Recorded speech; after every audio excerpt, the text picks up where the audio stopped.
So what is an accredited investor? Well, they opened up about 4 years ago. In 2020, they opened up the definition to include a lot more people as accredited investors. So we're going to go through what it is to become one and what you can do if you are an accredited investor. So my name's Ken Finnan. I'm known as a Series 7 Whisperer. My channel is. And I'm here to help people pass the exams like the 7 and stuff. But this is really just to let people know what an accredited investor is, because since that ruling, I've had tons of phone calls, emails, probably a couple times a week, asking how they can become one and if I can help them. So let's get into the whole thing and knock out all the misconceptions. I don't know if you can hear that, quite the storm that's going on. And if I'm talking weird, it's because, well, my teeth are just screwed up. And I can't get to the dentist for another week or so. So I'm just going to have to deal with it and hope you don't see me spit my teeth out. Now, back into this. So what is an accredited investor? So there are definitely definitions for the accredited investor. So let's start with the one thing. If you have a net worth of $1 million, net worth of $1 million, not including your house, you are considered an accredited investor. If you're single and you make over 200 grand a year, and it's happened for the last 2 years. Now, it's interesting when they look at it, they don't say if it's like March and you're on your paycheck, you're going to make over 200 grand a year. You need to have made it already. So you can't be like, oh, I'm tracked to make 200 grand. They're going to do it on the day you do it. Have you made 200 grand a year for the past 2 years? So if this is your second year making 200 grand, you have to wait until you actually hit 200 to be accredited. Or if you're single. If you're joint, married, it's 300 grand. Now, the both don't have, it's one of you, between the two of you, there has to be 300 grand in income. Income doesn't have to be salary, it can be any kind of income.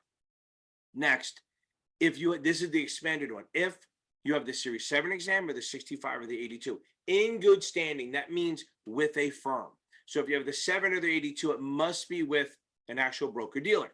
The 65 has to be registered in the state, usually under an investment advisor. There are loopholes about having a sole proprietorship and being one, but literally you have to have the license and it has to be held and registered by the state. Now, we also have pods. So if the partners, officers, and directors of the firm they're trying to buy the shares of, they are considered accredited. Any kind of entity like a firm that has investments over $5 million, they're considered accredited. You're not going to care about these as much, but it's good to know. Any LLCs, general partnerships, corporations, trusts with assets over $5 million are considered accredited. Any entities where every equity owner is accredited. So if all the owners are accredited, then it's accredited, even if they have less than 5 million. Oh, I did that. Good. Now, any investment advisor, broker dealer, bank, insurance company, investment company, business development company, I probably didn't write it here. All of those are considered accredited. They really, really expanded the definition. And that is it. That is what is accredited investor. Now, let's say you're going to invest in a private placement. They're going to make you prove this shit to just get the information. Okay. Just to get the information, probably you're okay just saying it. But if you want to actually invest, there's going to be an administrator who's going to check your shit to see if you're really accredited. So let's go over some of those things. I'm going to add one more thing if you have a trust, okay? So say this is a trust that you want to know if it's accredited or not. If it's a revocable trust, all the grantors, the people set it up, have to have basically greater than $1 million net worth, or the trust has 5 million in assets. If it's irrevocable, then the trust just has to have 5 million in assets. So literally, if you have a revocable trust, all the grantors have to be accredited investors, okay? And having a greater than 1 million in net worth, okay? Or the trust has 5 million in total assets, either one. So those are entities that want to get into private placements. A private placement, again, is a Reg D. There's different levels of it, but for the most part, to buy a private placement where the company is selling directly to accredited investors, they're going to ask for some proof. And here we go. Okay, so here is a list of stuff they're going to need from you, okay? This isn't an all-exhausting list, but this is probably the most common, right? Okay, first of all, they're going to need some sort of documentation for the past 2 years, consecutive years. If you're single and your spouse earns all the money, as long as one of you earns enough for the 300 grand, you're good to go. If you're alone, 200 grand works. Now, and again, it's for the past 2 years in addition. Now, if your spouse, like this says, does not have your same last name, they will have to, whatever that person has the money, you're going to have to show some sort of marriage license or something to show that you're part of that.